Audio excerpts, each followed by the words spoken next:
Soldats français et tchadiens ont sillonné quelques quartiers de Bangui. Objectif, sécuriser et rassurer les populations. Une mission difficile tant les considérations subjectives ont pris le pas sur celles objectives. Mauvais procès et suspicions savamment entretenues embarrassent les forces de la MISCA et particulièrement celles tchadiennes. Mais chez nous-mêmes, il y a des musulmans, il y a des chrétiens. Ici même, dans nos contingents même, il y a beaucoup de chrétiens, il y a beaucoup de musulmans entre nous ici. Nous sommes venus tout juste pour la mission du MISCA seulement, pour assurer la sécurité de Bangui seulement. Mais est-ce que c'est difficile pour vous maintenant de rentrer dans les quartiers chrétiens? Non, c'est pas difficile. Nous, on va aller pour assurer la sécurité, on n'a pas aucun problème maintenant. Qu'est-ce qui est compliqué ici à Bangui? Chaque terrain de conflit a ses complexités qui... Si tu es descendu au quartier musulman, ils disent qu'il y a certains gens, des chrétiens qui préparent pour nous attaquer. Et si tu es descendu au quartier des chrétiens, ils disent que c'est les musulmans qui veulent préparer nous attaquer. Nous-mêmes, on ne sait pas là où ils veulent faire. Jusque-là, la patrouille se déroule dans le calme.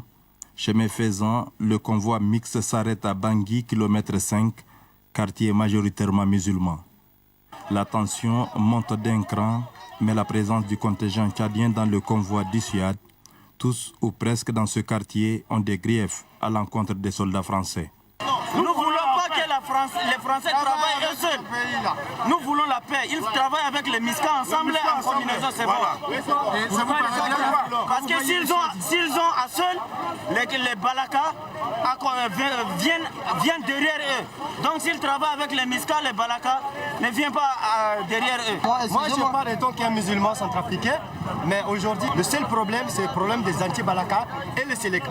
Mais les gens prennent le problème pour les anti-Balaka, ça ne nous concerne même pas. Aujourd'hui, le Français vient, il fait quand même bartiner la route et les anti-Balaka viennent derrière eux, coupent les jambes et les Français sont là. Aujourd'hui, l'armée burundienne travaille normalement. Quand il vient dans un lieu, il y a des désordres, il ne peut pas accepter. Il tue, les gens fuient. Mais l'armée française vient, quand aujourd'hui, tous les quartiers, Gobongo, Boerap, 4e arrondissement est détruit par rapport à l'armée française et l'armée tchadienne. Quand aujourd'hui l'armée tchadienne est là, nous sommes satisfaits avec l'armée tchadienne. Afin de lever l'équivoque, les soldats se doivent d'expliquer pour faire comprendre. Avec plus ou moins de réussite, ils parviennent à le faire, comme ce fut le cas il y a 5 jours dans l'un des 2 quartiers de Bangui réputés hostiles aux Tchadiens et où se sont retranchés les fidèles de Bozizé et les anti-Balaka.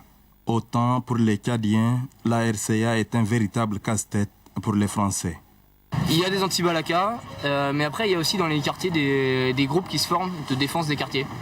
Et donc en fait ils s'enferment dans leur quartier et ces personnes, si elles ont des armes, ça devient dangereux parce que elles peuvent tirer sur d'autres personnes d'autres quartiers et ça fait que agrandir le climat d'insécurité dans la ville.